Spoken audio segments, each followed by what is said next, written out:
Cette année 2016. Si tu aimes Dieu, sera toujours rendez-vous que Dieu attend. Tu seras reconnaissant pour tout ce que Dieu a été pour toi tout au long de cette année. Et voilà pourquoi tu ne peux pas manquer à venir dire à Dieu merci, lui qui a fait des grandes choses dans votre vie.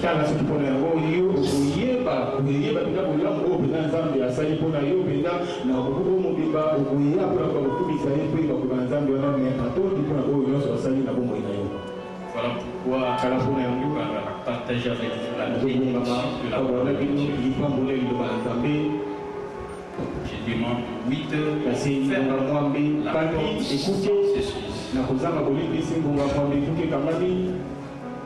je veux Corinthiens chapitre 8, verset 9, passage biblique.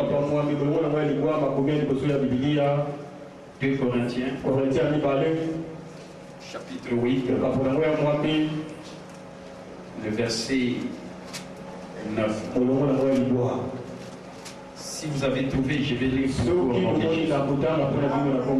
la Bible dit, car vous connaissez la grâce de notre Seigneur Jésus-Christ qui pour vous s'est fait pauvre et riche qu'il était, afin que par sa pauvreté vous soyez enrichis. Le second passage, c'est dans Philippiens, chapitre 4, le verset 13. J'écris tout par Christ qui me fortifie. Enfin, pour le dernier passage, Hébreux chapitre 6, le verset 12. En sorte que vous ne soyez pas nonchalants, paresseux, comme je vais le dire tout à l'heure avant de lire le passage biblique,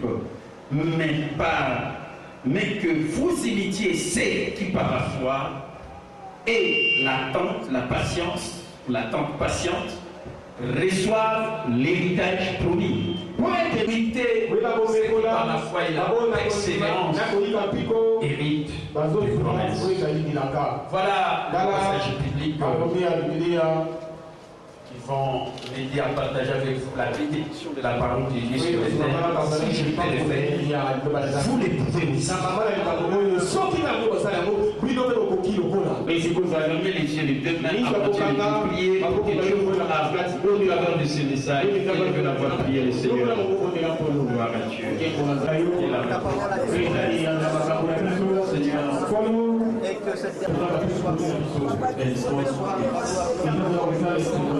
la parole se dit là, au pied de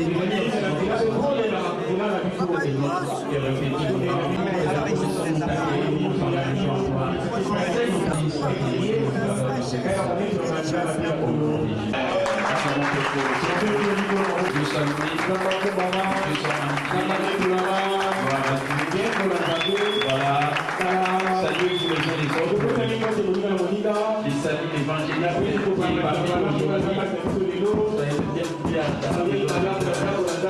le Seigneur nous accorde la paix. Voilà, saluons-nous les uns les autres.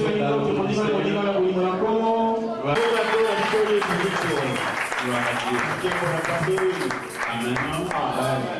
Voilà les bien-aimés. Donc dans 2 minutes, si je ne me trompe, celui qui aime parler, il ne faut pas les suivre, il faut suivre. C'est lui qui est courageux. Amen. Voilà ce que je vais apprendre aux gens dans cette église. Parce que j'ai remarqué que beaucoup de gens sont fainéants. Et voilà pourquoi aussi les choses, on ne peut pas compter sur eux. On ne peut même pas compter sur eux dans ma église. Parce qu'ils sont paresseux. Ils viennent quand ils veulent. Ils ne veulent pas se réveiller tout le matin. Ils ne veulent pas prendre leur vie en main. Ils ne veulent pas changer leur vie. La situation, ils croient que la main doit tomber du ciel. Alors que ce n'est pas le cas. Il faut prendre votre vie en main. Amen. Si vous ne prenez pas votre vie en main, c'est le diable qui le fera à votre place. Alors vous savez ce que le diable fait. Les voleurs ne viennent que pour dérober, égorger et détruire. C'est lui qui va entraver la destinée de votre vie. Moi, j'enseigne aux gens de ne pas laisser le diable prendre le dessus dans votre vie. Pourquoi? Parce que Satan, écoutez, c'est un ennemi vaincu, défait, détrôné, depuis anéanti, paralysé. Il restera sous vos pieds. Amen. Amen. Hier, j'étais à la réunion des hommes de Dieu le matin. C'était la première fois que j'aille à la réunion des hommes de Dieu, que j'apprécie parce que je les connais seulement par ses livres. Il publie des livres. Il devrait aussi présenter 2 de ses livres, un de ses livres. Et je suis allé à la réunion. Et sa préoccupation était la suivante: quel est le rôle de l'Église aujourd'hui dans notre pays, la RD Congo? C'est celui qui que Dieu peut élever en ce moment pour qu'il puisse quand même changer les choses. Et c'était sa préoccupation dans son intervention. Amen. Amen. Et les gens ont critiqué un peu. Ils ont dit tout ce qu'ils pouvaient dire pour dire qu'il y a d'autres qui ont accepté que l'Église vraiment, on ne peut plus compter à l'Église. Ils ont dit beaucoup de choses. Moi j'ai dit, mais quand je me suis levé, Amen. Amen. J'ai dit, mais il faut peut-être comprendre de quelle église vous faites allusion. Si c'est l'église défaitiste, c'est-à-dire l'église des gens qui ne croient pas ce que Jésus a fait pour nous sur la croix, là, je suis d'accord. Ou peut-être c'est une église combattante qui comprend que c'est toujours à combattre l'ennemi, le diable. Alors que Jésus a déjà combattu la vaincu. Peut-être c'est la vision de l'église triomphante. Cette église fait que Jésus est la tête et l'église est son corps. Il a combattu le diable, il a vaincu et sa victoire, c'est notre victoire. Alors là, moi je ne peux pas traiter, moi je dirais que l'église a un rôle à jouer. Parce que la Bible dit les portes de l'enfer ne prévaudront point contre l'église. Les diables. Or, l'église a déjà reçu l'autorité de contrecarrer et de rendre inopérantes toutes les stratégies de l'ennemi, les diables.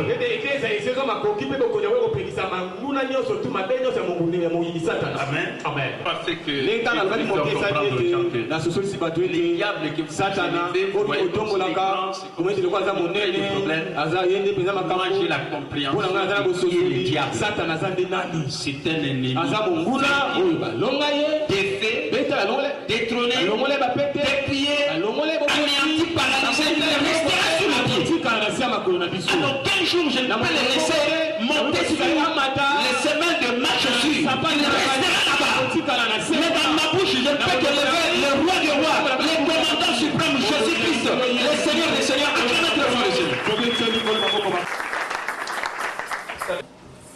Vous allez les rasseoir. Amen. Amen. Les gens suivent. Vous savez, moi, quand je vais quelque part, je suis comme ça. Et après, les gens se sont rendus compte qu'il y a quelqu'un qui est là, quelqu'un de géant. Parce qu'on les connaît. Et même l'orateur, peut-être ne me comprenait pas tellement. Parce que dans les médias, moi je suis connu. J'ai impacté la vie de plusieurs personnes, même des hommes de Dieu, qui ne me connaissent pas comme ça, en live, mais au niveau de la télé. Et après, quand il a commencé à parler, quand moi j'ai donné mon point de vue, il a dit qu'il y a un sage qui a parlé, il y a un géant qui a parlé, et on doit croire à ce Après, la réunion, peut-être les gens, tout le monde avait attiré son attention. Parce que j'ai fait la différence. Premièrement, j'ai acheté plus de livres que tout le monde. On sait que je suis un grand lecteur. Amen. Quand il a présenté les livres devant, il avait un cadeau à donner à quelqu'un qui était dans la salle. Et que lui-même, quand il s'est levé, il a dit, je vais donner le cadeau de ce livre au pasteur capitaine. Amen. J'ai dit merci. Et j'avais déjà ces livres à côté de moi. J'avais déjà acheté. Et lui, il voulait les donner. J'ai dit, j'ai déjà ces livres. Alors qu'il voulait me donner ces livres. Non, mais bien aimé, je connais comment donner de la valeur. Je n'aime pas la gratuité. Parce que celui qui aime la gratuité est resté à pauvre. Ça, je vous l'ai dit avec le quand quelqu'un vient vendre son livre, il s'appelle. Oui, il voulait me donner, je voulais prendre. Si je ne l'avais pas, je n'allais pas refuser. Mais j'avais déjà acheté pour donner de la valeur à ceux qui nous donnaient un livre qui pouvait apporter un plus dans ma vie. Et surtout, c'est le leadership. Et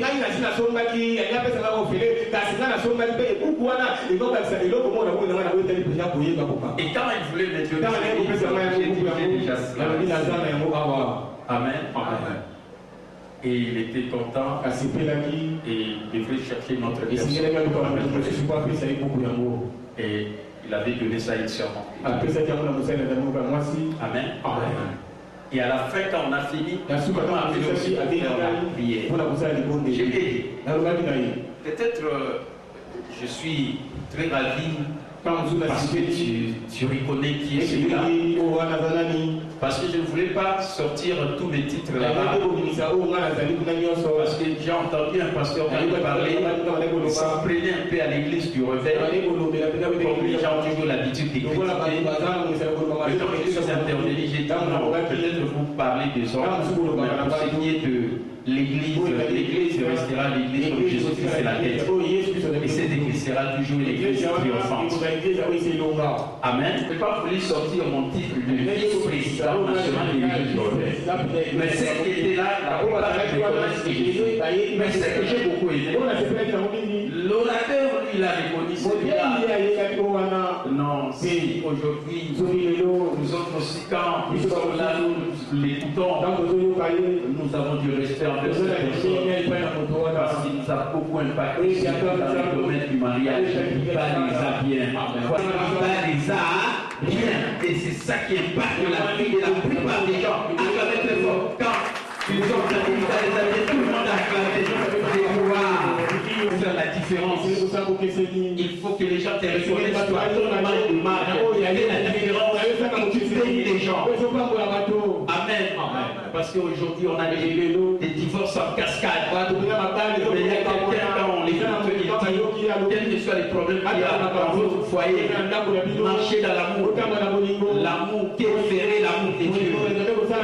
L'amour, comme je l'ai dit hier, dans un mariage, et je l'ai dit hier, ici à l'église. Voilà comment moi je suis. Vraiment quelqu'un d'important.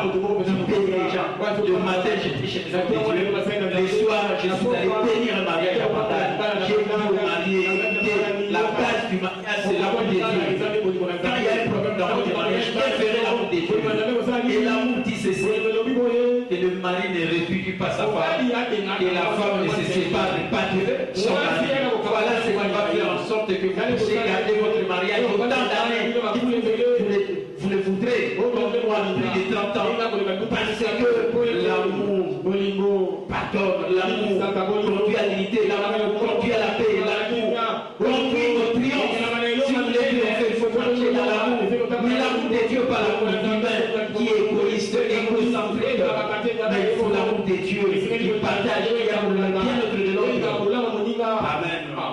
Et c'était fantastique. Et On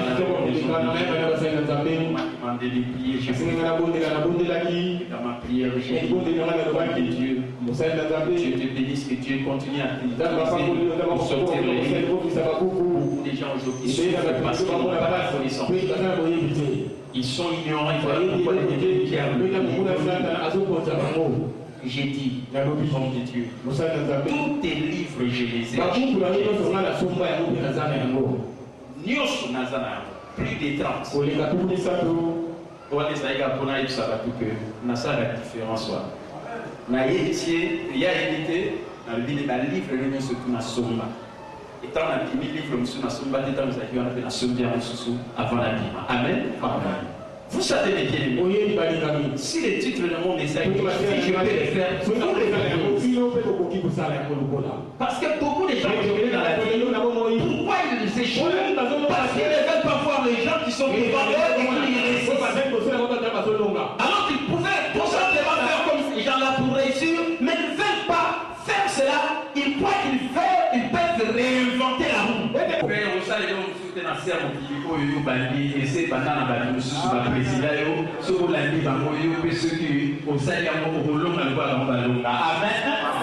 Tu ne peux pas réinventer la roue.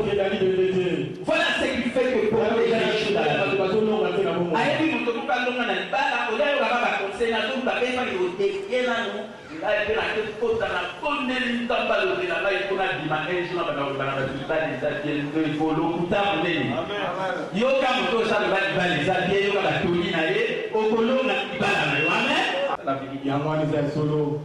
Vous savez, j'ai partagé des pensées profondes à la télé. Ça, c'est pour poser la tête dans l'église. C'est opposé. On va venir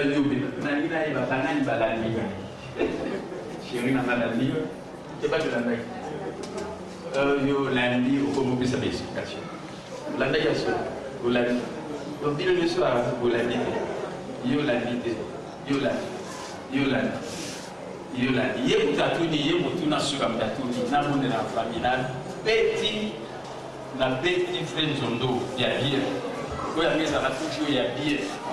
Il y a négativité, pas de ça, pas fêter bien, pas à la bien. Quand il y a une seule langage, je me suis sur le dépôt, il y a un au nom de Jésus. Amen. Amen.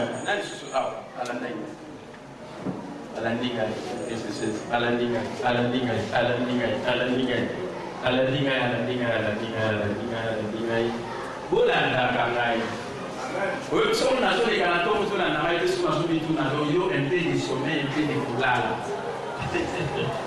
Amour est peut-être le moment, on a musique canaya pour Nana Olanda. On a dit ceux qui ont la musique canaya dans la télévision, ils sont là. Mais il y a aucun matière. Amen. Amen. Oui, matière à la télé. Très rare les gars comme la télévision. Donc la génération de la Nana, il va monter la mamie à Zumba. Donc, on a la majorité dans l'opposition, mais dans la Bible, c'est comme nous avons la sagesse, il va tolérer la paix. Mais ce qui va être le meilleur conseil, c'est la Bible, la parole que je vois, qui est pas dans notre papier. Ça a un peu ceux qui étaient négociés à la déclasser parce que notre meilleur conseiller, c'est la parole de Dieu. La majorité, moi, c'est dans mon bail. Dans ma terre, dans ma seconde terre. Les gens qui vont voter. Opposition majorité, moi je n'ai pas opposition majorité. Mais ce qu'on a fait, c'est sagesse pour notre moto, à jouer leçon. Parce qu'on est international, balandara partout. Et moi, si votre discussion n'a supérieur par rapport à Ninga. Moi, si dans mon bari, n'a supérieur. Si vous êtes basé là, nani si vous êtes au Kambanda, nani mutu, c'est important. Nani supérieur. Amen. Amen. Discussion au fort. Amen. Amen. C'est comme moi, c'est une damage. Alors, Binganem Naza supérieur par rapport à mon bal. Nganem Naza supérieur par rapport à mon bal. Voilà ce que je suis dans le bal. C'est comme argument de seconde. Amen. Amen. C'est que moi, si, Naza, moi, si. Nzote bongisa mapoe mema mwana si nazate mwana akobotama ke parce que motamema ka mwana na nzote ezana nini mwasi On va parler zéla. Amen. Amen. Bon, si vous avez le binangai qui yote moi na kota mate. Si vous avez na le ballon, ngapi naza supérieur. So qui n'a été yope moi no yozo le bourg mais manan zoto na yo na nyamba opesa yo. T'es que ça réponse là. Est-ce que moi si mon même tata na zoto abota moi il faut azalana c'est où des pas mort donc yo peut pouvoir moi na wana il faut moi na wana moto onction yo où des pas na bon match ici la terre pété ensemble ma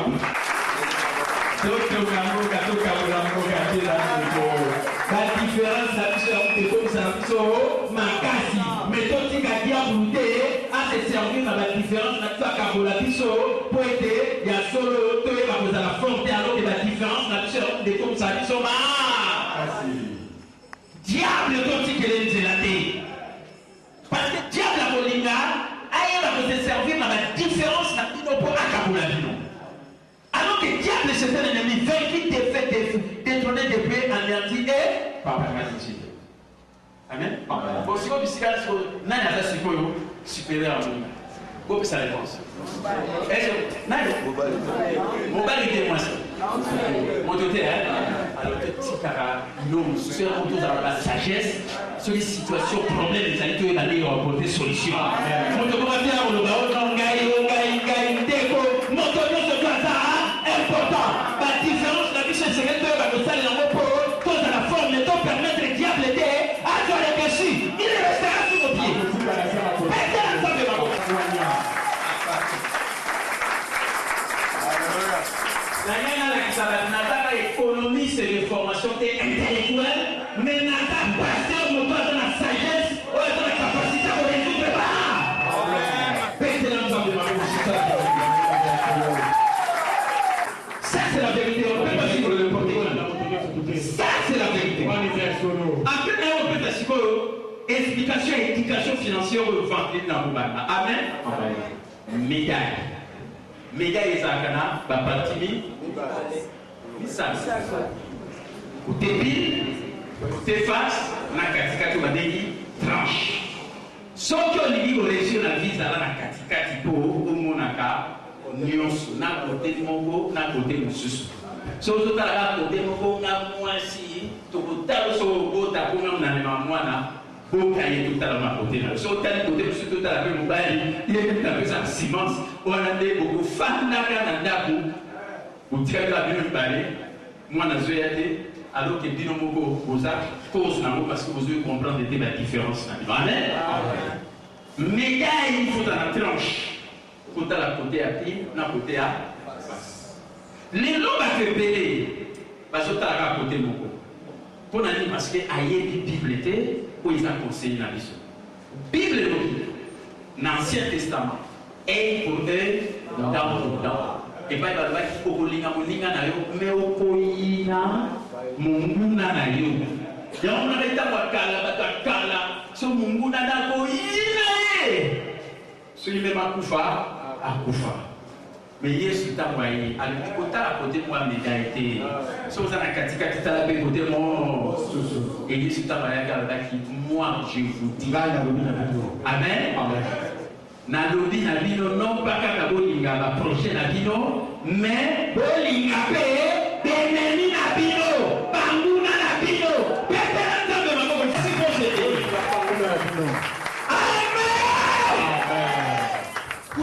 la loi d'Italion, œil pour œil, dent pour dent, Mexico a commis la loi royale de l'amour. Tu aimeras ton prochain comme un. Okolinga moninga na okoloza komilinga. Depois on linga ko manto to metes ko ko manto ta moninga mosusu.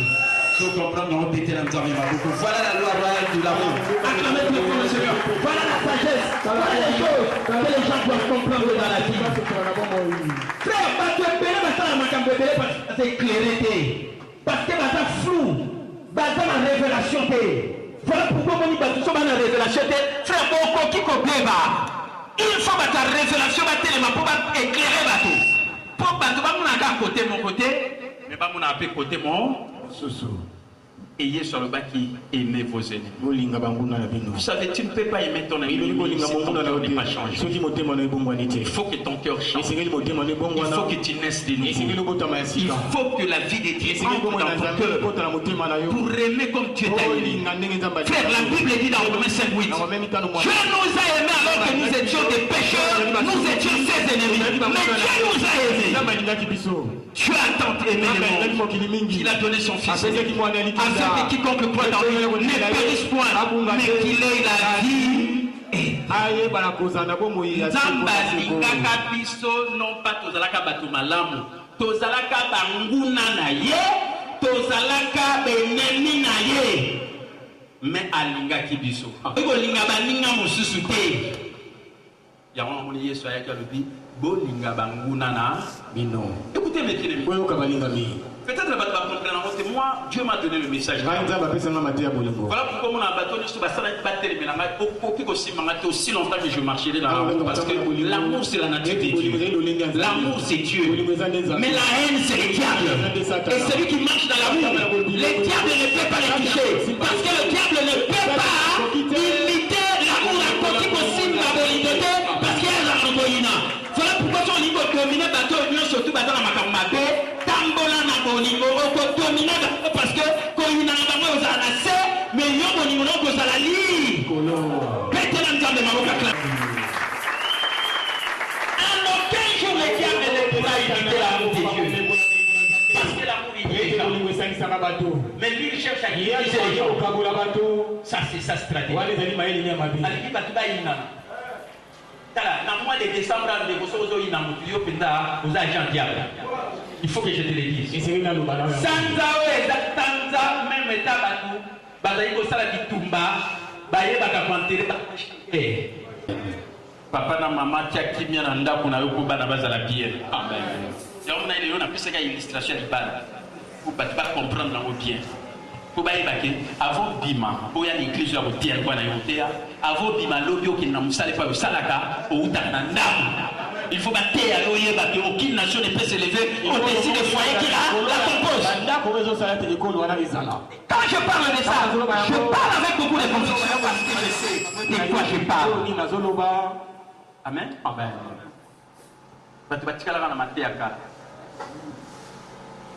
Munguna, tu aideras ton prochain et tu aideras ton ennemi. On est dans l'Ancien Testament. Amen.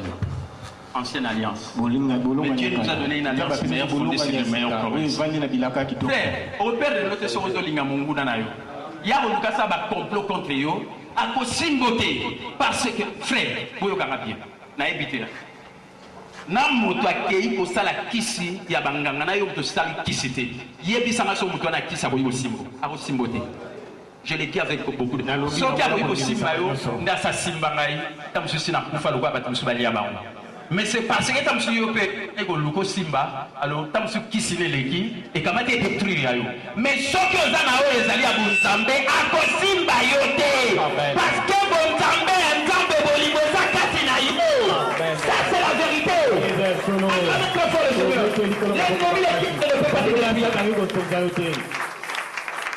Voilà pourquoi on est en église. Pour ressembler la carte.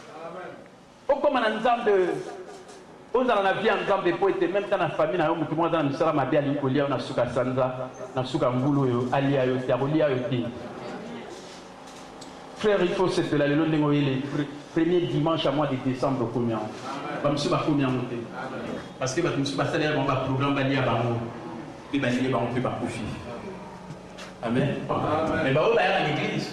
Il y a un peu de l'église. Il y a un peu de le roi vous salue à Kowe, mais vous n'avez ça c'est la vérité. Frère, protection dans l'église. So l'église doit avoir un battre la main. Les gens vont se souvenir, ils vont ouvrir la poussière là. Quand on a ça là, ils vont battre la main. Amen. Amen. Et ça négocier à l'église. Voilà pourquoi on a battre à l'église. Bamawa pour bazaba, battre au diable. Ceux qui ne dévoilent pas à l'ego damné, à l'olier facilement. Protection dans l'église. Amen. Vous savez, j'étais avec l'évangéliste et nous avons raté les dans son église. Dieu lui a dit, à propos d'un frère qui vient dans son église, Dieu m'a dit, toi tu vas mourir d'ici la fin de l'année. C'est ce que le Seigneur lui a dit. Il voulait garder cela. Mais il a dit non, je vais partager cela. Parce que Dieu insiste. Effectivement, c'était vrai. Parce qu'il y a quelqu'un dans leur famille qui est en train d'être dans les histoires des ténèbres. Qui est allé chez un gars. L'éducation financière n'est pas à coach. On va la vendredi. Ok, n'est pas un garaté. Ok, n'est pas un douté. Au Gambon, n'est pas un sympathicité. Il y a un appel sur l'éducation financière pour les parents. Ok, n'était pas pour sacrifier famille. Et il est parti. Et il a dit, et pas qu'il ait une séquence avec la Christine sur Babaki. Il faut bâtir ça tout bas dans le Babaki. Il y a des bossos qui n'ont pas sur la postalité, évangéliste et Mougazabi, on va bien. Ils ont dit sur moi. Il y a eu mon. Il y a mis balise à la Kinde, on a eu dans sa rencontre. Ok, n'a pas autre moi, c'est moi qui capable de faire ça. Je suis à quel point il y a un peu de temps pour la date de l'eau. On est bien de rater, monter dans l'église et pas une protection. Et ça la capable de passer, mais à mon isate, ma capable de faire une vidéo pour Koufa. Mais ils sont gardés. Moi, nous qui m'ont dit que je suis dans le boca qui est dans le boca, ce qui est là, je suis dans le boca. Amen. À quel soit qui c'est nous avons dit que la liste des alliés. Il est dans la carte. Frère, madame, ça a été sur la. Nous, on va passer. Où ça va passer? On a pas de nous, nous sommes au Tchad. Nous sommes au Tchad. Soit Tchad, nous ne pouvons pas passer. Nous sommes sur la carte. Normalement, tu peux beaucoup dans l'église, toujours. Oui, sur la liatie.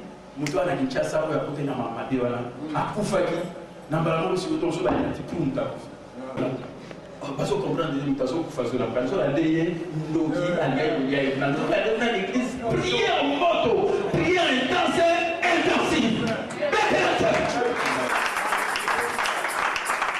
et quand je dis moi on fait ça on peut ça dit à hôtel ce dimanche mais même le temps en plus c'est ni mais sous quand on les a gagné il y a mon condé il y a beaucoup dans la poto frère bande beaucoup ça la manza avec vous ça la reconnaissant comme dans l'église de na lingi na ina été oui va que protection et ça ngana esa binoa so na lobito bandi le premier si les plans de aussi les autres comme les 4 tout ça aussi ça parce que si na loba il y a là beaucoup dans la loba na beaucoup dans la côte c'est que quoi ça y a c'est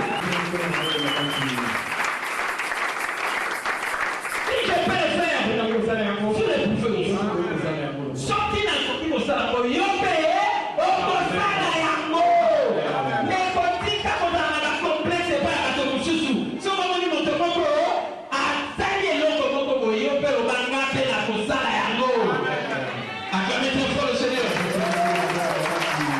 acclamez le roi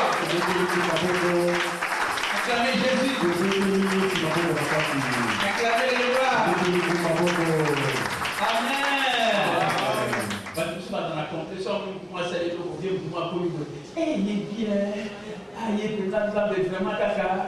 Oh, il peut le balayer par comme ministre, il peut comment. Nous avons beaucoup de ce ministre. Ah, il y a possible à Dieu. Donc, rien n'est impossible. Tout est possible. Je dis, qu'il te soit fait, c'est l'homme. Est-ce que tu en as dit? Et pour ça, on a dit là, Batonio surtout pour le Manatama. Je suis un grand lecteur. Sur la lumière, nous n'allons pas faire un moussabou. Amen. Ce que tu as dit, Batonio surtout, va réussir ça dans la vie. Batara va tout sous, va presser, va faire la longueur d'avance. Batali, Oyobango, Basalaki, Balubi, non. Ce qui nous a basali pour la bango, c'est qu'il y a eu ça pour la caille. Amen. Si on nous a dit que c'est une maladie, on va pas besoin d'y mater, c'est qu'à qui peut oublier ça. Amen. Dès qu'on va la limité, nous avons à ça en macabran dégué au alcool. Peut-être que au saco y est bas pour comprendre que vous souhaitez. C'est-à-dire que tu n'as pas ce qu'on appelle C'est-à-dire que tu n'as pas eu la compréhension de ce qu'on appelle des mots. C'est comme je l'ai dit dans ma vérité fondamentale de mon enseignement. Ne dites pas que vous ne pouvez pas quand Dieu dit que vous pouvez. Amen.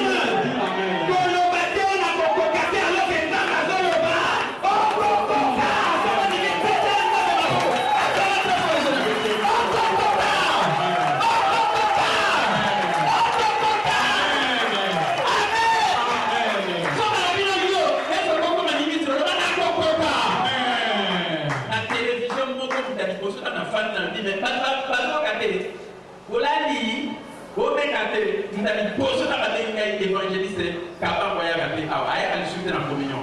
Comment ensemble pour la communion. Moi je suis taré. Maman dit papa va mater à moi. Et c'est le même temps pour faire pour une vidéo aux amis dans la gouvernement. Bato malonga ne biso. Amen.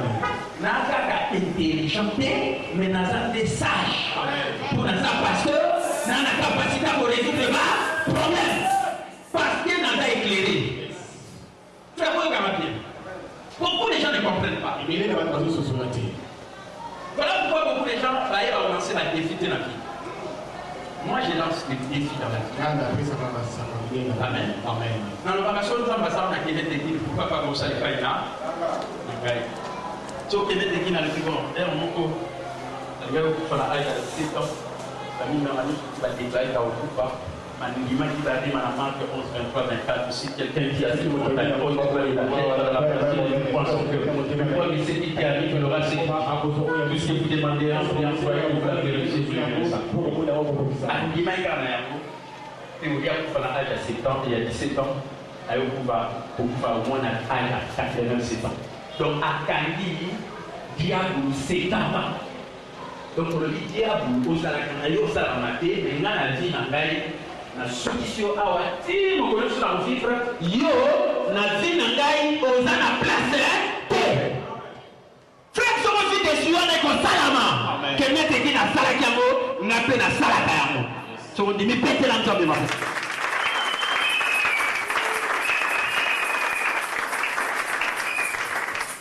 amen amen na sala kayamo ko so na le bisio que na bandi les primitifs lelo na mele kisi te kisi ya kisi kotina monoko kisi na ngizande lilobana nzambe qui est le remède pour tout monde kisi parce que na tanga pe pa kenet na moni kizaki bon na bon ce qui nous a basé pas inaï c'est quand ça la pe pas ina ay ta na ko mo sala mo ko ça matin et ce sala ya o monaka na lobaka ngo à l'aise na ukomba ngote na ngoloba ona lola te kuna ide batu ebele ota msasa ngimbo ino somba kisi andi makeni loba na nzambe za kisi pona nzoto na ye akopika akokende pe fimo la ye akoumela amen bete na nzambe maboko kota muna yoba kiangote na zaki mo propeti aga zaki mo sakana na ngai pe so moi pas sibuke na tango akala ba papa na biso bazawo mitisa biso ba aspro ezalaga bis sautant de la banalité chaque semaine il faut mettre ça aspro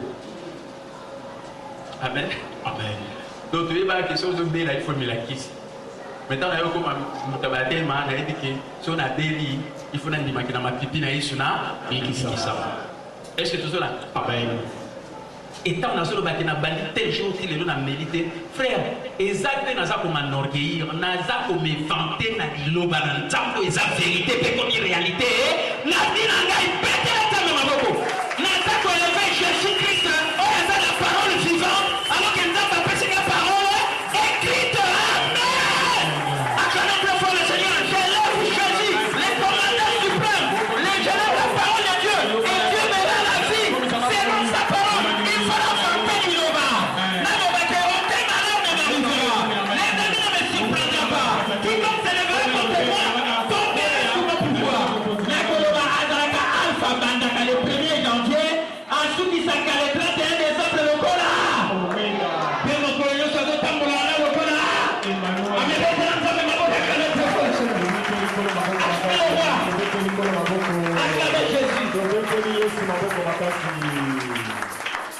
When va te révéler dans ma mais parce que capital va faire moi le lendo. Yo kana fait sa réponse. Nazande offenté barema vérité révélée. Pour aussi la révélation d'amour. La révélation de la parole de Dieu est claire. Changement du Seigneur, il est clair. Et voilà pourquoi il faut être ça. Nani alobaka simifu ngulosho ezalape kompe elobaka soki maternité artistique.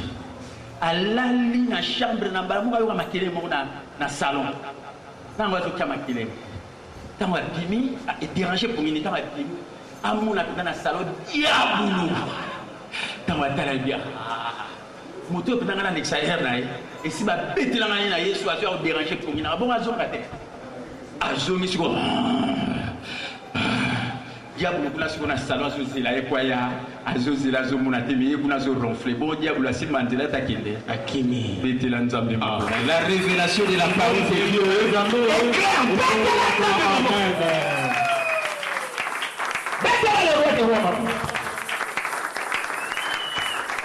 Éclairé. Vous êtes tambola et pas parce que mon abapasse bazole là, mais vous êtes tambola soba. Vous êtes la nignon. Vous mon abapasse la nignon parce que connaissance des andembongo alelo. Connaissance des a pouvoir. Faut avoir la connaissance. Et c'est vous allez boyebi. Frère boyo kama tie bino bolinga wo kama te ate surtout ne boyo kanga ite kolo barema. Et ça diable m'taki m'sabi ba mardi ba jeudi bo tika ba ignorant po nzelo bino bolanda kana Alex bino nde nzela wana on dirait bo gagner zo kande bozo ende ko perdre. Sans Dieu vous ne pouvez rien faire. Mais avec Dieu nous ferons tout. Amen. Amen. Et ça la montre moi ça les cas nzela réussi ça. Azo l'action nzela siko yo teti c'est ko linga vie na yo te.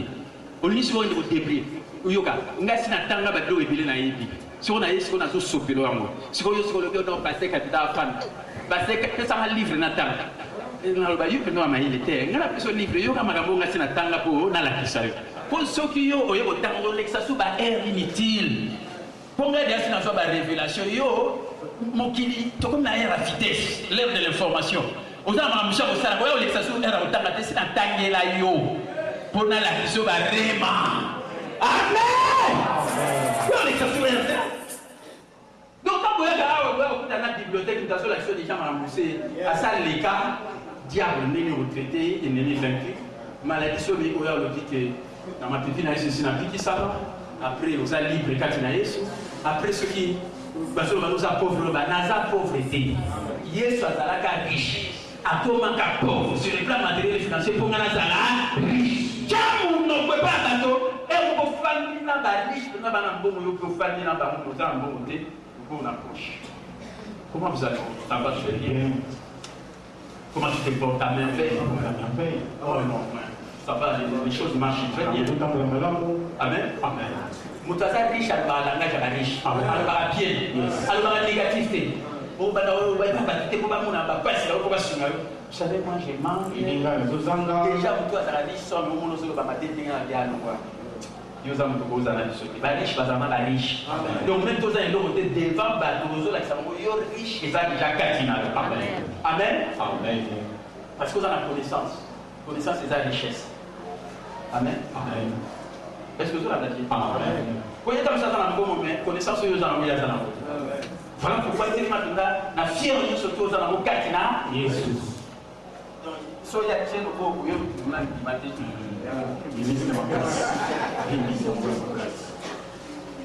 soyez actifs pour vous. Complexe. Complexe et zaté. Est-ce que vous avez la bien? Parce que vous avez une bonne estime de toi-même. Amen. Amen. C'est ça ce qu'on appelle l'identité. Ton identité en Christ. Moi, l'entente que le bateau est pauvre et ça l'engage ma paix. Il faut le bateau riche, même tous les bon. Parce que dans la catégorie riche, Katina, des riches qui étaient fait pauvres à 5% pauvreté. Toi, tu sois enrichi si tu crois cela. La vérité de la parole de Dieu sera réalité. Réalité, mon homme, réalité. Nana mona moto ko tata na mbongo bongo akomi na mbongo mbongo ekekaka bato ebele bakoma na bambongo bazalaka na eloko te ti baye kokoma na bambongo. Amen. Soko ndimi betela nzambe maboko.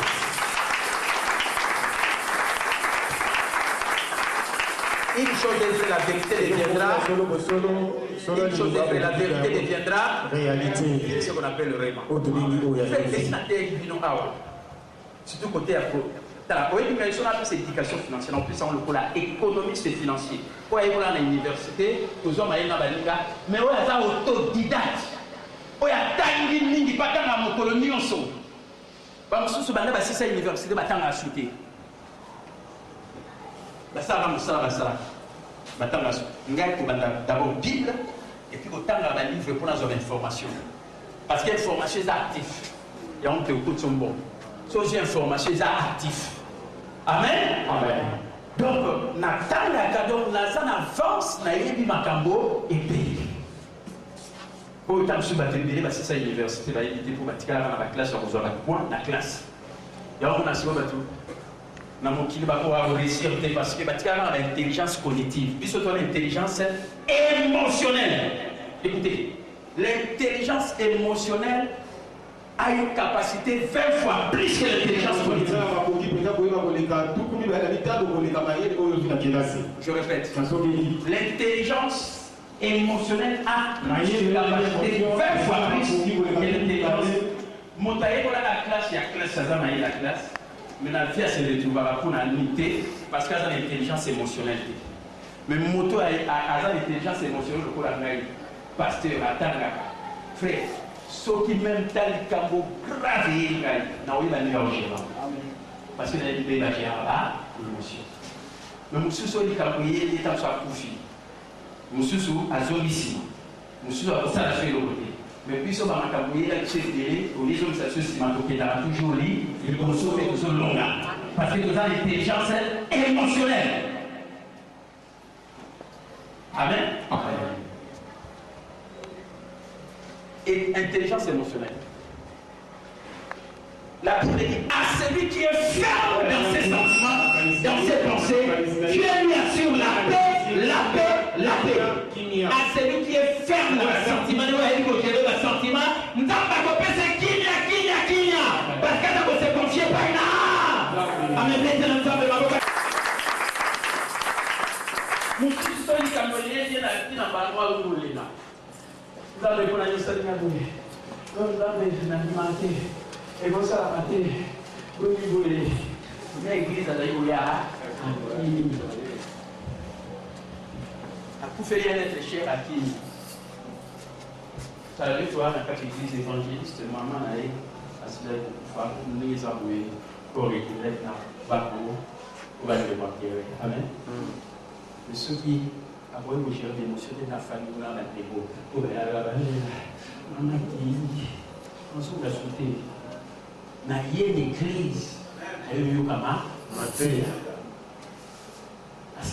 celui qui est ferme dans ses sentiments, qui est sur la paix. Bah, je suis comme il dit, bandé là, à Zonga Simaka sur l'église. Ma maman était frère. Vous n'avez pas raté la vie. Et on a remis tout dans le vie. Vous avez 11 dans la famille à Bissot. Mais Bissot, tu payes 11, vous allez n'a pas mal sur la maman à Bissot. Mais moi, ma qualité, on me dit, si on me demande à la famille à sa fille, et vous allez bénir pour la choc, c'est pour un dimanche. Amen. Mais moi, pour ça, pour faire la famille à Bissot, ils n'ont pas parlé. Mais tant que papa est là pour faire, est-ce que vous m'en avez le bas à Bissot? Mon colonie surtout l'église qui est toujours là, na Zodéa, na Zalaki Awa, mon tournant est toujours à côté de moi, pour n'aller passer qu'il n'arrive pas à gérer l'émotion. Soyez vos gérants, tes frères, vos parents, na péché autour. Pour battre le soutien, le bassin de la carte, mais ma caméra pour la soutenir parce que ma carte ça va être là, parce qu'il va aller gérer l'émotion. Je vais vous donner ces conseils. Amen. Amen. Dès que vous avez un on a envoyé aux Arabes dans mon qui n'a pas été dans la boîte à parce que papa, non, maman, des discussions sur le fait qu'il dans la boîte. Mais le gars, on va regarder sur la boîte à Amen. Le boîte à 11. Pété dans ce babou, dans la grâce que, puis sauver 11 dans la famille pour salir. on a les positions pour attirer sur ça, papa. Et puis nous nous occupons de nos affaires. Amen. Amen. Amen. Oui, tout ça, on fait des pères des mères. Et nous, on a dit là, on a dit là, et ça a coupé. Amen. Les choses à confier à ces causes là, il faut que vous ayez un rencontrer aussi pour changer ma carte. Il va vous dire que la mutation, on a aussi soutenu. Il y a des bateaux, c'est la pomme à cabo, et changer au commissariat dans la famille. Amen.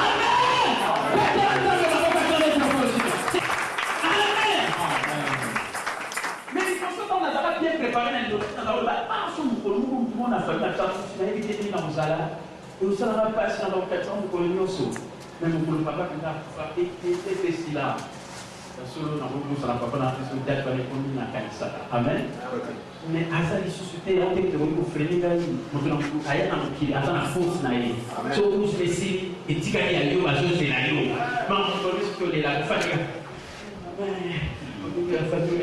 Pourquoi? On a oublié dans le colo. Aux gérer la émotion à cause de la bateau va réussir ça on a vu on va gérer l'émotion.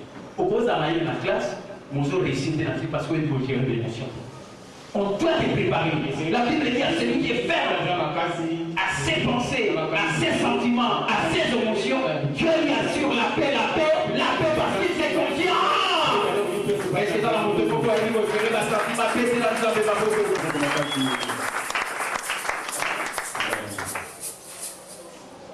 Et on peut m'en soucier de l'eau, il a une maman, il était sorti dans la conscience pour la cancer avec eux.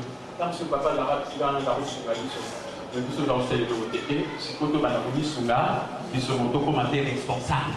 Le mal responsable. Pour battre le péné, il va tirer un principe à droit à qui? Droit à qui? Et ça va droit dans le et ça va droit dans le mais responsabilité, il va s'y mettre. Droit, pas droit, il va battre.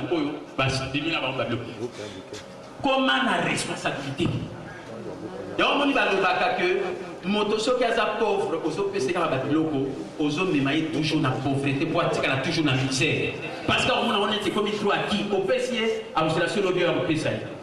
À vous assurer le bien au PC. Mais comme un responsable était pour y apprendre les vies naïe, amen. Aux autres sont naïe. Bête de ma boque. Vous allez l'autre pas sur un autre. Namba mouton aux autres, namba mon assis. L'objet va le baptême, l'objet au niveau de la source. Pesa naïvo. Comme on l'a dit, pour la boire au pesa à combien d'oki, à combien de mapi. Parce que il faut comme responsabilité, comme il doit. Yo kamari me banda, c'est ce que j'ai toujours enseigné. Et je resterai ferme dans le principe. J'ai toujours enseigné cette affaire. Si tu me donnes un poisson, je mangerai un jour. Mais si tu m'apprends à pêcher, je mangerai tous les jours. Parce qu'on a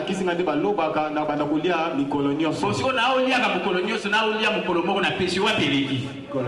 Ah, mais bête dans le ma pauvre, voilà la sagesse.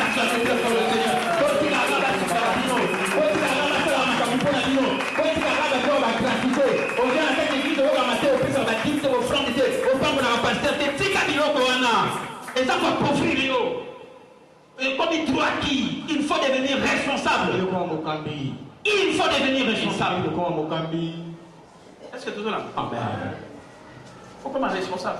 Faire ça, on peut nous baptiser comme un responsable. On se l'a toujours battu la carrière. Il faut comme un responsable. L'église au besoin, nous avons un sens, on a battu ça va être dans mon flanc, ça va loyer, ma part pour la moussane, nous avons été, on connaît ce bazar, on va mater. Mon beau raté. Amen. Parce qu'on est gratuité. Aujourd'hui, on a des droits dans une église, parce qu'il faut faire l'évangile. L'évangile est gratuit. Mais la parole de Dieu n'est pas gratuite. L'évangélisation n'est pas gratuite. Dès la télévision, les gars ont fait. Si on a foutu à monter, on va passer dimanche au Légaté. Et ça gratuit. Amen. Amen. Et ça gratuit. Mais parce que la gratuité, est-ce que vous tenez sur la daga? Dès que vous avez internet, vous checkez code, vous avez la matière, vous avez état $1. Voilà, il faut me mettre comment responsable. Amen. Frère Polimérate, vous connaissez pas Kabila Kalo. Parce que vous montez dans le toit, à l'Inga Kalodi. Il faut comme un responsable. Est-ce que nous comprenons ce que j'ai dit? Si je peux les faire, vous les pouvez aussi.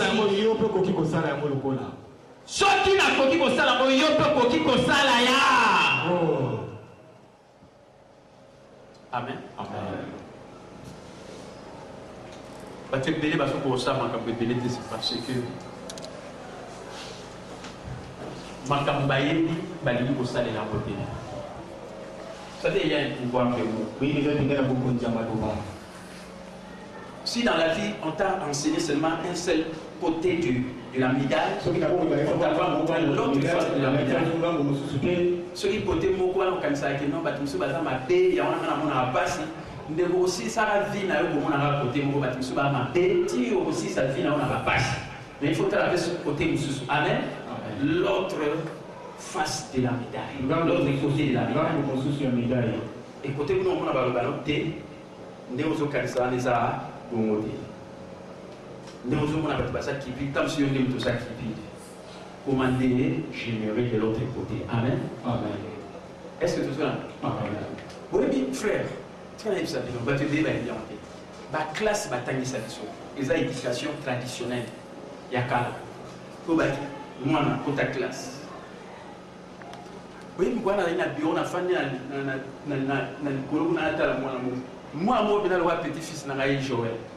Donc, on a un simbier, on a un prince, on a un petit uniforme. Donc, il ne peut pas. Tu vas avoir un beau délai. Joël est un petit-fils là.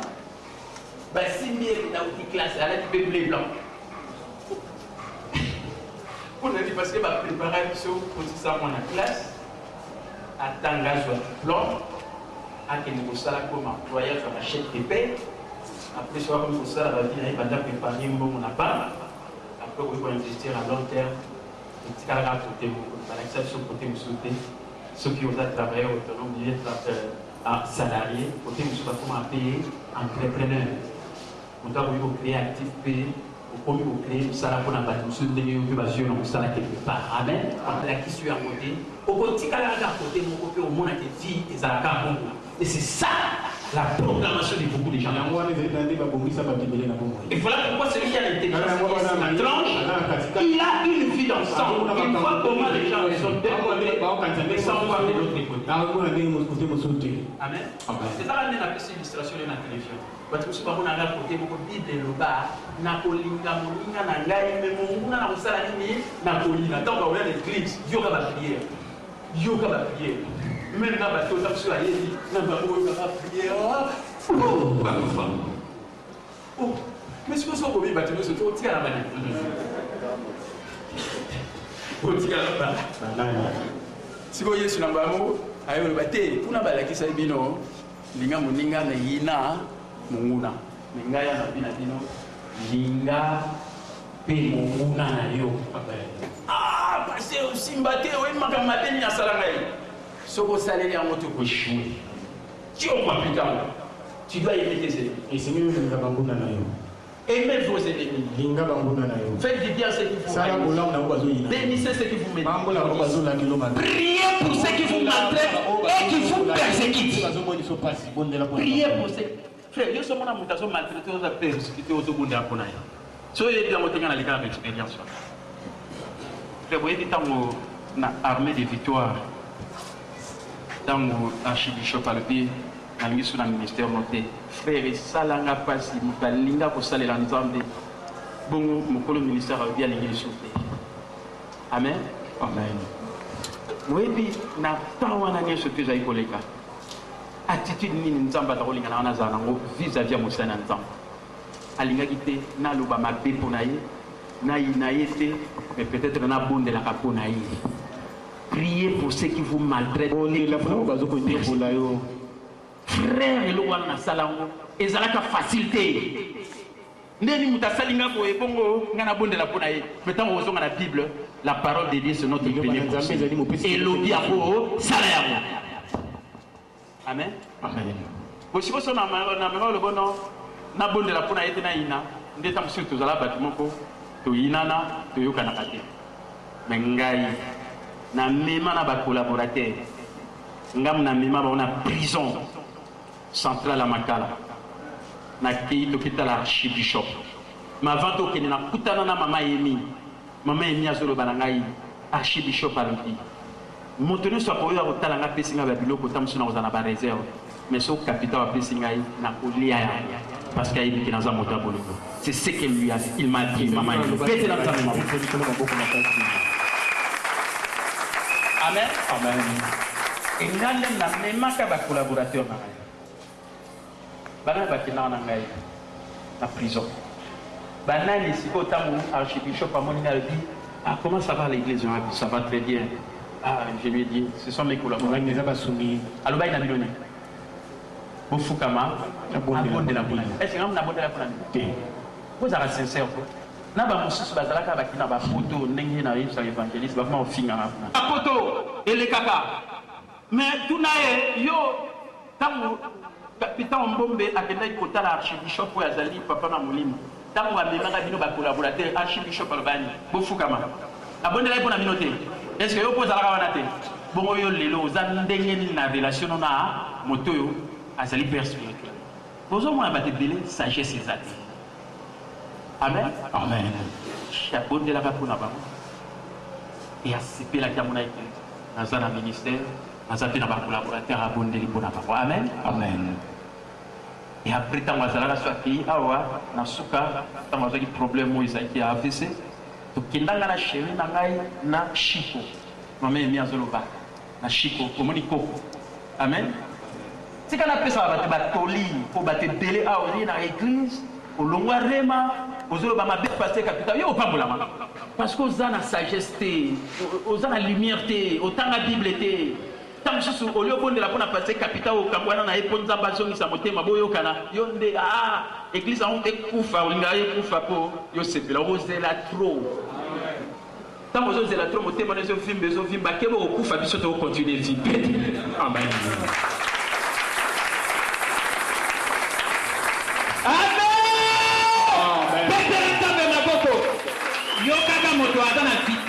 Longueur d'avance na yo.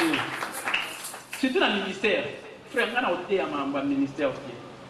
On a monté un ministère, on a un ministère, deuxième personnalité.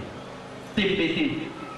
Faire diriger l'église particulièrement et polycolique à vous de arrêter en face de la talaka. Il y a une relation, mais il n'y a pas de thème à ma paix pour l'église et pour mater. Il y a un mabo où ça est l'autre. Au Zéla, on a ici na sema ou na bubuka. Mais il y a aussi semé, nini. C'est qu'un homme aura semé, il est.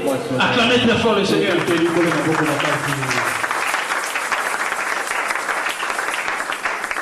Le ministère n'est pas aux alités qui est niveau. Sur la session de temps, on faire les gens à pas volonté. D'abord, c'est ma qui il y a un moment. Est-ce que nous comprenons? Ce que ça ne fait pas une ça ne fait pas une là, ça vient par exemple, nous sommes pour y aller, nous peut-être que l'homme se bloque parce que on a la sagesse.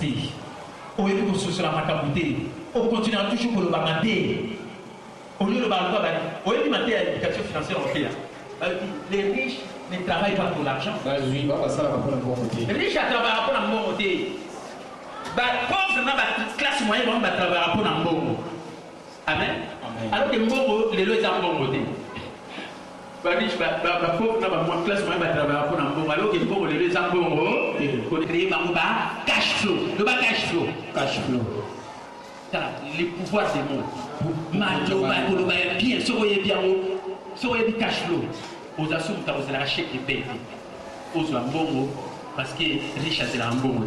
On le cash flow pour créer actif et au bout de la bon. Amen. Amen. Voilà les deux côtés. Voilà ma maille de bateau de la bataille. Bah, il y a bataille, on se va le vendredi. Aussi, à vendredi, tout ça, c'est la race dimanche dans l'hôtel. Yo. Ah, bah, il y a un peu de pauvre.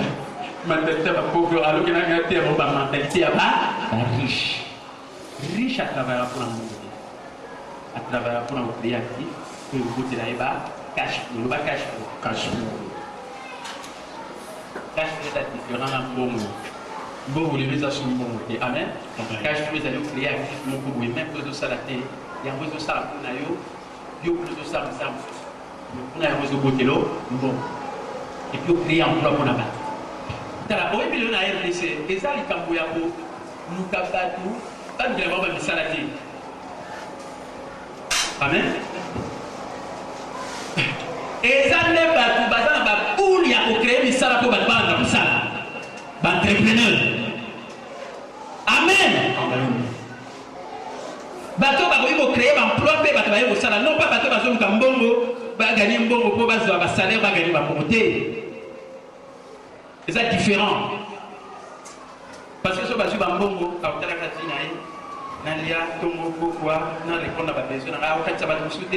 qu'il faut créer un emploi. Et pour créer un emploi, il faut comment? La mentalité à entrepreneur, non pas à employé ou bien à classe moyenne. D'où il faut avoir le pouvoir, il y a un mot. Côté mon côté, au yébiga que, côté ça sur classe, tout ça là, tout soit diplôme, tout le ça là, tout va préparer, va bon côté, t'as la côté sous aux humains, il y a l'intelligence financière, au comme pour créer actif, au côté le cash flow, et puis ceux qui ont un bon. Nous avons malonga auquel vous savez deux autres travaillent dans le sous qui a même temps au Koyate, au yébiga aux hommes qui sont. Amen. D'abord, il faut plus savoir pour temps exemple. Oui, parler. Sauf que nous avons un petit carbonaire. Amen. Il y aura principalement la réserve fractionnée. Sauf que si on a la banque qui a $5. Amen. La banque a la possibilité, donc quand on a $5, ça fois 10, et puis $50. À côté pour multiplier un bon pour la bon on a eu ici, à fonctionner. Amen. Imprimé. Conséquence en modèle. Et même Raïlo va bénir inflation. C'est quoi l'inflation on a offert? Donc, tu as dit que bon la banque. Vous avez la maille. Mettez la nous en pour intelligence.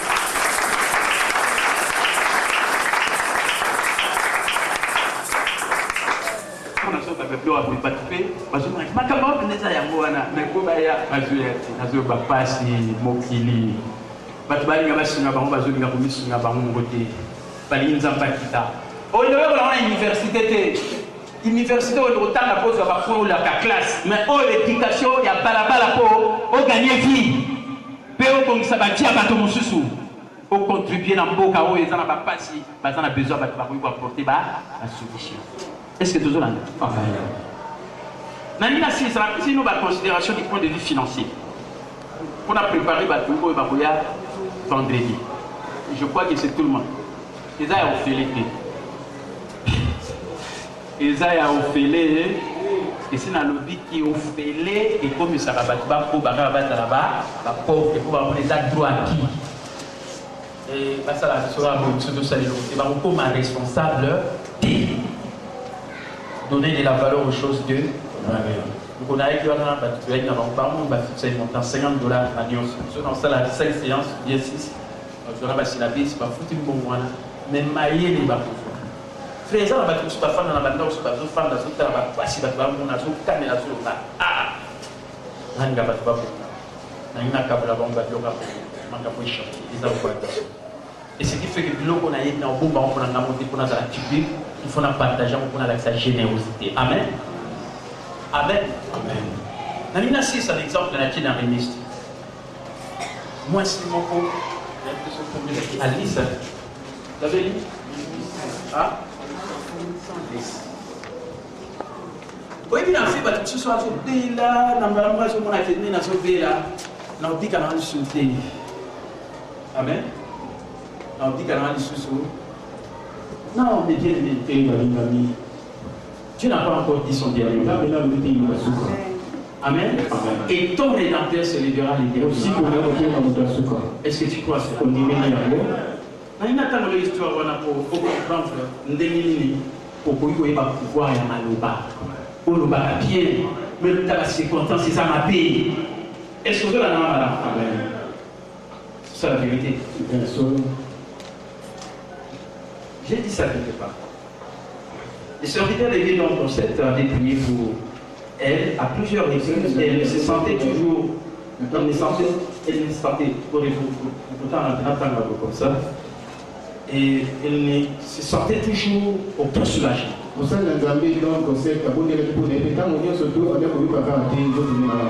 Doucement et gentiment, les pasteurs évangélistes à travers le monde, donc on sait lui expliquer. Mais c'est ce que j'ai à vous dire est tout aussi sérieux, sinon plus. Il s'agit de votre attitude négative. les locaux, tu n'as pas si boé, mais si vous avez fait ce qu'on conseille, oui, vous n'avez pas si posé au cas. Mais le problème, aux attitudes négatives, qui ont géré l'émotion, aux attitudes négatives. Il y a un mot malgré maladie au sol, aussi la tête, mais attitude négative, il y a un tout, et ça, pour ça, la éthique à la Amen. Vous souffrez de ce que, vous souffrez ce qu'on va pécher réponse, de ce que je ne peux pas. Alors que la Bible dit, je prie tout par Christ qui m'aime. C'est ce que la Bible dit, je prie tout par Christ qui m'aime. Ne dites pas que vous ne pouvez pas quand Dieu vous dit que vous pouvez.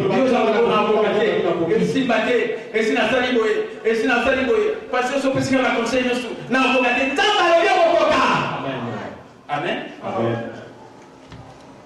Je vous ai attentivement écouté. Et vous savez qu'au moins une douzaine de fois, je ne peux pas. Je ne peux pas sortir du lit le matin. Je ne peux pas terminer ma journée. Je ne peux pas rester au bureau. Votre vie semble être régie par je ne peux pas faire ceci et je ne peux pas faire cela.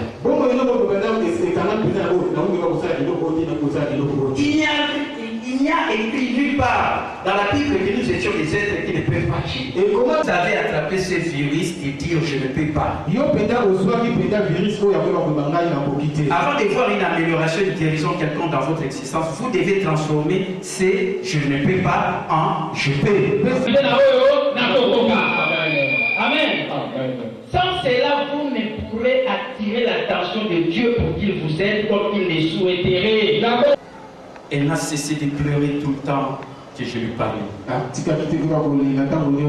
J'étais ému de la voir ainsi troublée émotionnellement et maladie physiquement. Cependant, je devais continuer si je voulais que Dieu lui accorde son attention, sa grâce et sa puissance. Il a accepté les remarques et tout en pleurant m'a demandé à travers cela comment puis-je changer mon comportement. J'ouvrais ma Bible, Pierre 4 et 13. Je lui tendais les versets pour qu'elle les lise. Tout doucement, mais néanmoins avec une voix déterminée que je ne lui connaissais pas, elle lit je prie tout par celui qui m'aime.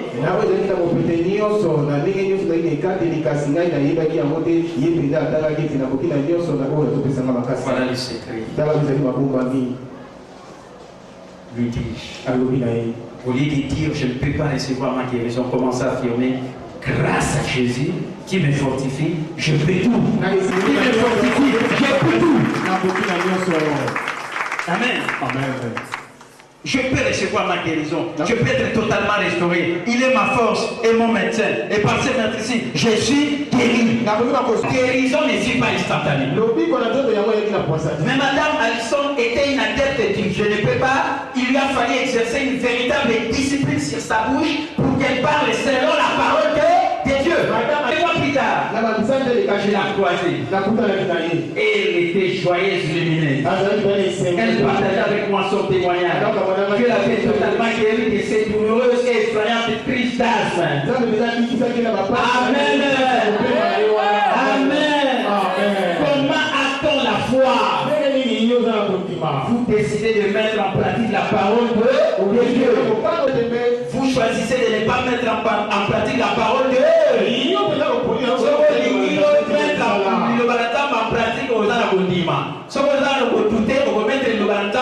En pratique, voilà la réponse. Amen. Quand on arrive au sujet de ce qu'on peut avoir et accomplir en Christ, ne dites pas je ne peux pas. Quand Dieu vous dit vous pouvez, et vous obtiendrez des résultats en apprenant auprès des gens qui ont déjà réussi. Pourquoi réinventer là?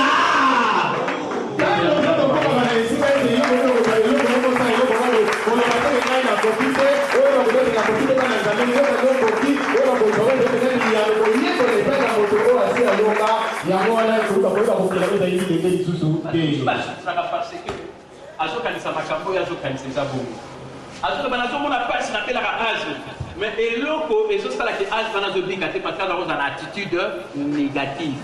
Mokololo so na kokate ese umeli mingi na obika so ndenge nini na monoko na zoyeba te je le peux parce que mosali na nzambe tanga kutali na ye ndenge so kutali na ngai na kolobi so bien. Amen. Na loba jamais négatif na koloba mo jamais. na kokoche po bandakoloba bien. Oui, na ndema eloko ngana ne makaba boye bakate ba avantage télé ni bozwa mais eloko ndezo sala bino oyo na lakisa bino bozoye ba ko mettre en pratique. Amen.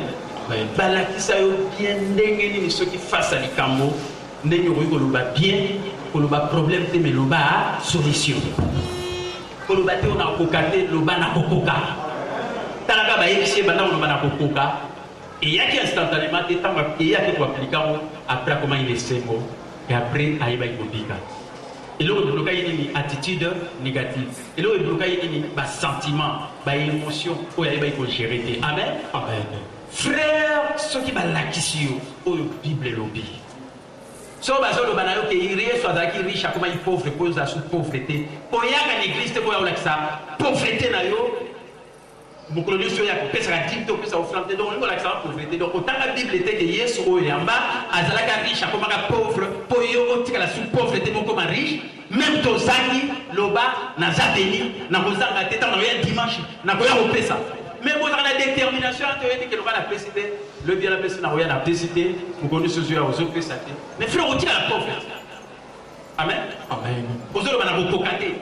Na sala kate. Na il faut ça là, il faut garder ça la pauvreté ça dit. Il faut ça la il faut payer offrande. Na il sera.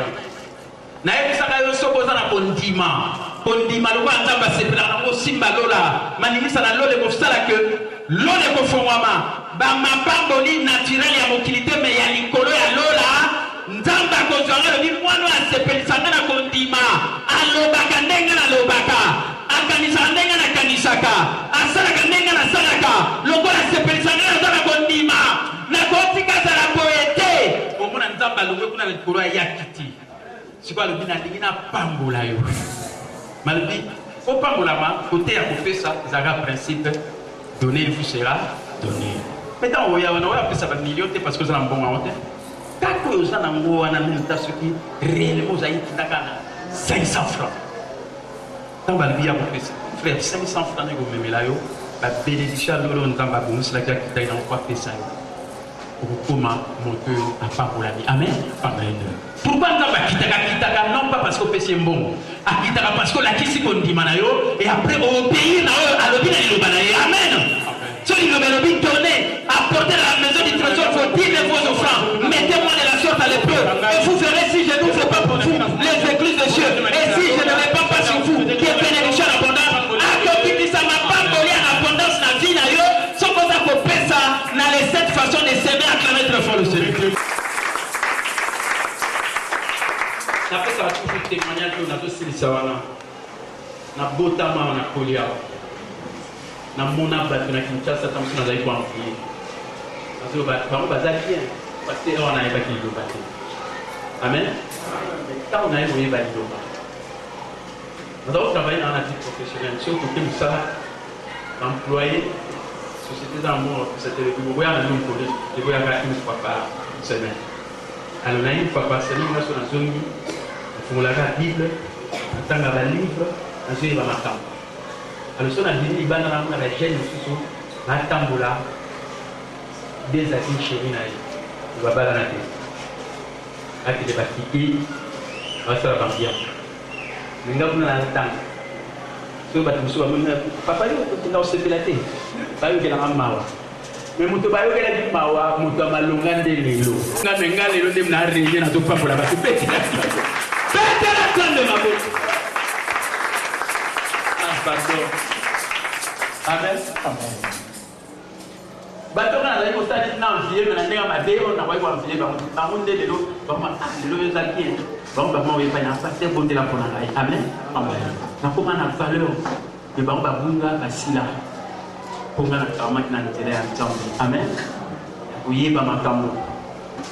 Frère, so basote ya ko za bolo ba mape ezaki côté mon la otala ya médaille. Banda bolo basiko malamu. Bolo bateke ono makambo ko changer vie. Nzamba fait à liloba na epo il n'est pas un homme pour mentir ni le fils de l'homme pour se repentir. Ce qu'il dit, il a la capacité de l'accomplir. Amen. Si tu continues à le dire, frère, kaka awa na zwa barema na koma koloba yango na koma ko proclamango frère ekoti sanga pe na sphère ya bato na mboko yo moto nyonso ti soka yo tapita ngombe apesi respect ayebi kaka moto malonga à cause ya barema on a koma koloba bien pe na lekisi bato balobaka bien soko nemi pete na nzambe maboko aklame amen amen. Là on est dans la télévision l'évangéliste a dit mais si il y a un gouvernement bato malonga ba changa la na c'est na dit ça va passer la maïté. Amen. Même dans le cadre professionnel, dans le parcours à 19 ans, nous avons excellence. Et puis, les autres, nous avons passé dans le sommet de l'église avec. Non? Sommet. Membre des fondateurs. Amen. Dans le côté de l'année, à cause qu'il y a fidélité dans la vie. Parce qu'il y a un capable de ça. Nous avons une contribution à ça. Amen. Ça, non, non. Le petit cas, ça là. Frère, tu as la terre avec ça, non? Badba, c'est ça, la pièce à la bataille, la classe, c'est la joie avec l'homme. Badba, c'est que les gens sont autodidactes. Baba, il y a un macam là-bas. Tu vas aller pour la macam n'angamoko, tu vas attendre ça va venir mon azur pour là. Puis nous allons comprendre. Ah, nous allons la réma. Na biza basa n'est pas qu'elle est une adine. Na soya mo, il y a un côté guérison.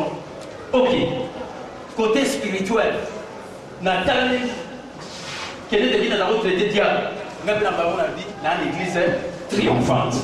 Na famille en position d'autorité, d'honneur, de triomphe. Et dans cette position, je règne en roi dans la vie par lui seul Jésus-Christ, le roi de Dieu, le Messie. Au moment où je suis là, dans la guerre, et bien,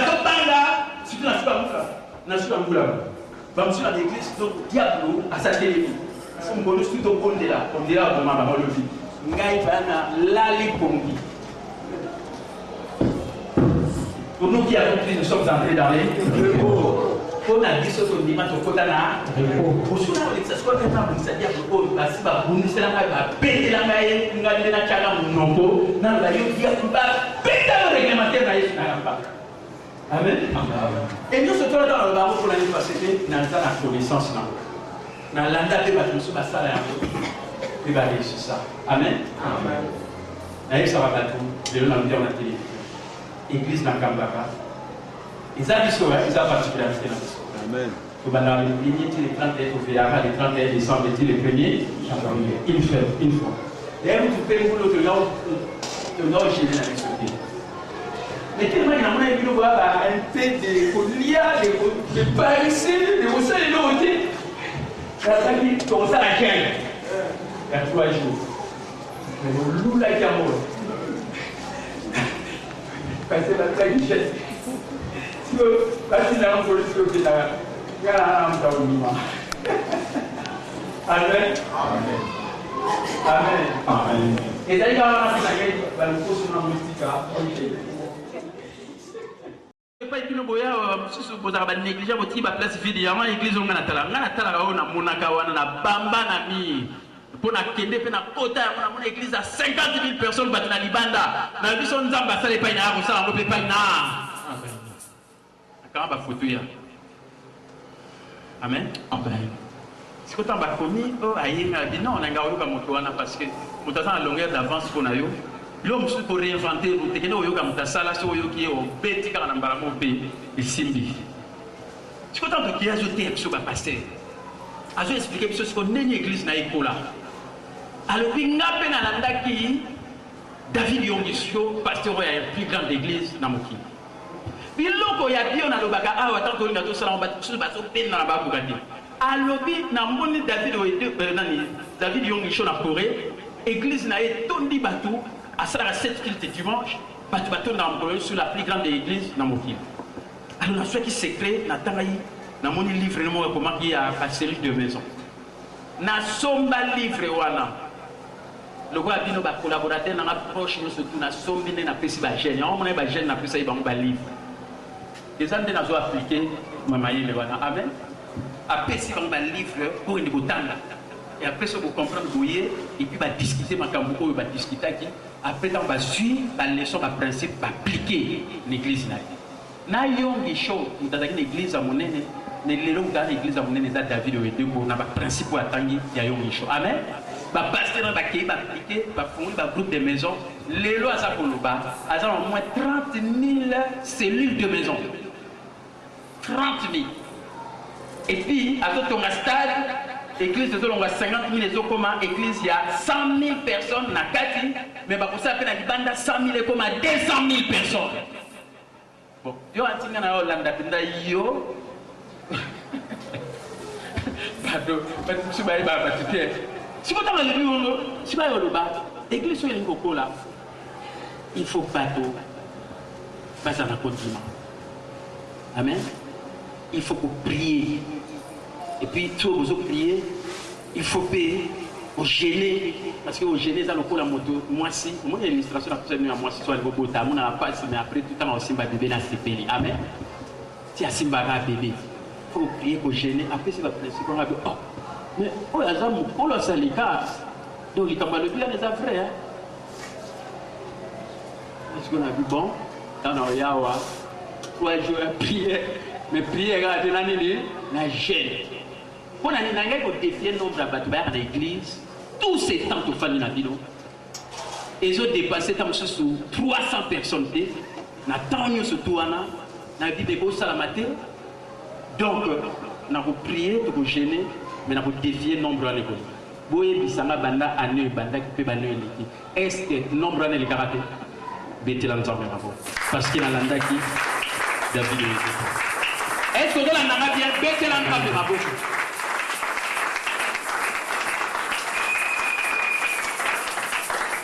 Ngana ba principe na ya ko di manasa makamba minene. Amen. Amen. Mais na yo caractère ba musu. Hier na jeune les apétiens parce que tant le bon de la jeune wana bossa ba sacrifice pour être beau gagner ba âme sur et ça va facile à gagner que ce ka ba bonne et na ba la jeune. So ngana salia on le ba ko sur ngana salati. Vite pour continuer pour ça. Amen. Amen. Vous ça va finir ce qui nous a réussi, ça n'a pas été de vous faire réinventer les routiers.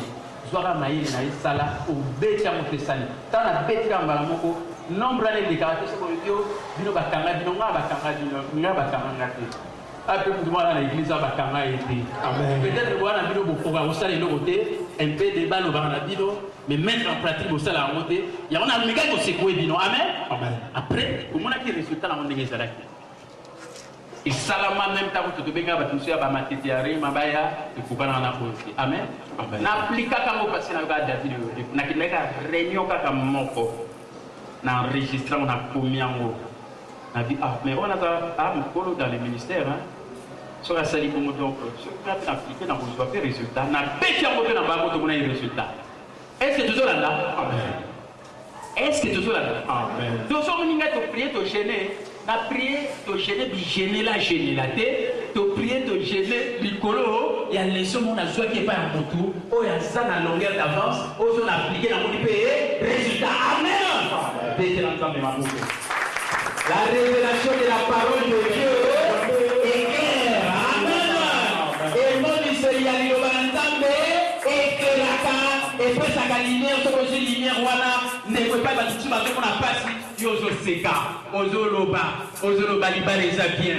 Ozoloba Nabana, les premiers tirés en Amérique, c'était Ozoloba Satan, les libertés, comme si Ozoloba, et ça m'a dit, Yokai, sur la pression conseil, et pour ça, la matin, pas inayo, n'est ça la matin, pas inayo. Que Dieu bénisse sa parole, acclamons pour le Seigneur, acclamons pour le Seigneur, acclamons Jésus, acclamons le roi, et Dieu prend la vie selon sa parole, que Dieu vous rend sur la vie selon sa parole, tellement à la prière, le bateau que Salama, oh, soit pas passer capital, et ça m'a fait caillou. Oh, soit pas monter pour réussir ça, on n'y a pas comme le courrier, le bas et ça m'a fait caillou. Ça la prière encore rapide.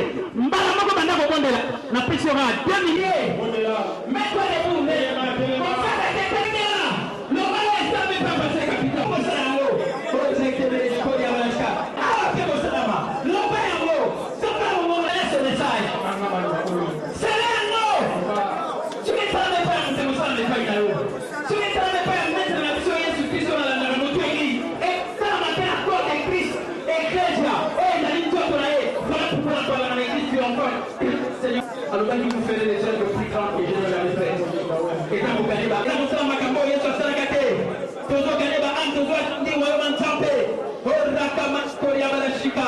Seigneur Dieu, ce que tu as fait dans le Seigneur Jésus, voir s'accomplir dans ma vie. Ce que tu as fait dans quelle église, ce que tu as fait dans quel Coblan, ce que tu as fait dans David le dépôt, ce que tu as fait dans David Yogi Show, ce que tu as fait, Seigneur Dieu, dans les autres dieux, Archibishop Coutinho Fernando, des géants, Seigneur, que cela soit fait également dans ma vie. Si tu l'as fait dans leur vie, tu le feras dans ma vie. Que je vive, c'est une grande église, cela se fera également. Je suis un pasteur d'une grande église. Tant que Jésus n'est pas revenu, avant que Jésus ne revienne, je le proclame, je le dis, parce qu'il y a beaucoup de gens qui n'ont pas encore reçu Jésus, qui sont dans les vies.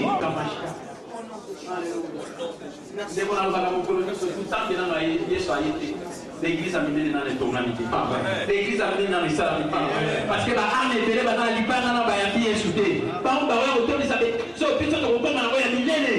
proclame, je le crois, je le dis. Ce que ça n'est pas dans mon sous-sous. Et ça n'est pas orienté pour être ça, on ne peut pas passer au capital. Et ça n'est pas mon domicile, ça on ne peut pas y aller. Ce que je dis, maman, peut-être dans de ma photo. Du maillot, ce que je suis encore là, riche. Je ne peux pas encore riche.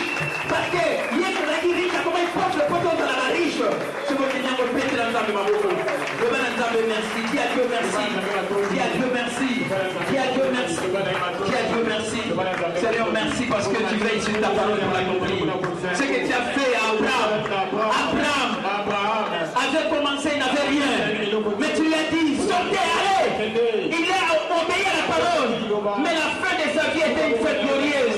Abraham était devenu Dieu, avancé en âge. Et Dieu, tu l'as béni en toutes choses. De la même manière, mon kilomètre, je deviendrai Dieu, avancé en âge. Et je vais finir ma vie béni à toutes les choses. Abraham a ouvert qui micro épelé. Il s'agit de qui béni en toutes choses. La peine aussi, ça dit dans la béni en toutes choses. Est-ce que vous pouvez dire Mango? Est-ce que vous dites Mango aussi, ça dit dans la béni en toutes choses? N'ayez pas main à Père Abraham, le Père de la foi. Ce que vous dites Mango, Pété, là, ça fait ma beaucoup. Acclamez très fort le Seigneur. Dieu rende à chacun la vie selon sa parole. Au nom de Jésus, que toute l'assemblée dise à Dieu. Amen. Amen.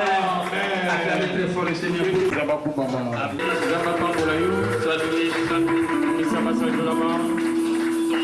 Évangéliste, il y a seul collaboratrice, mon coloniste, il y a Awa Maman Hortense, mon dieu, il y a un panier, Azaki fidèle. À quel est-ce que vous avez dit que vous avez dit que vous avez dit que vous avez dit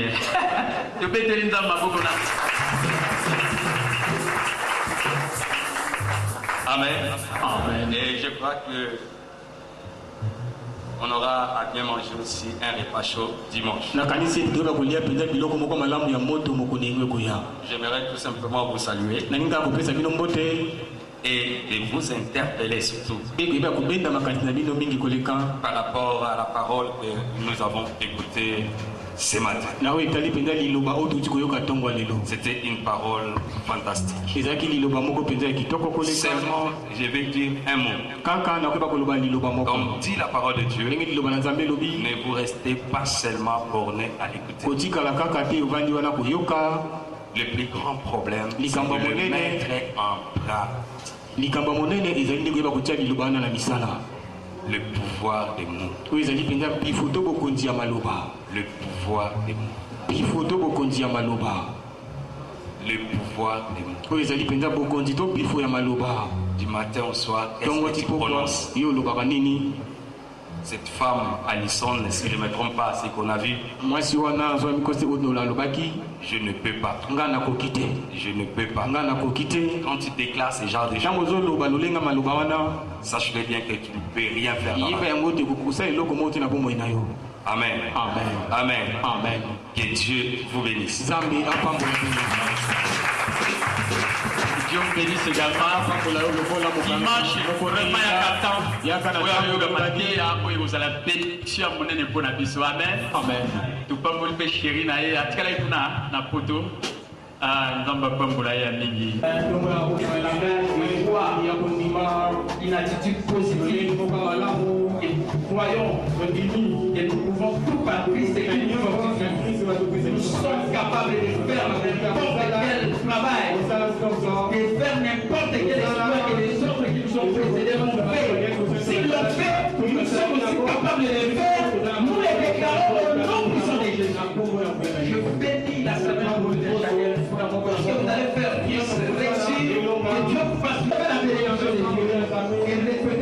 Oui, le bonheur et la grâce m'accompagneront tous les jours de ma vie et j'habiterai dans la maison de l'Éternel jusqu'à la fin de mes jours.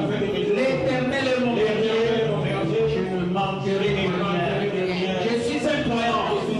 Quand je prie, je dois recevoir. Si je déclare ce que je crois, cela accomplira. Et Dieu vous rend de la vie selon sa parole. Cette parole qui dit prospérez sur le plan matériel et financier, soyez en bonne santé physique dans vos corps, comme prospère l'état de votre âme. Au nom de Jésus, c'est toute l'assemblée qui s'appelle. Amen. Dans la 3 semaines, 21 jours, tu vas pour l'agaper, chef d'équipe, mobiliser, pour l'équipe pour l'agaper le 25 mars.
Amen.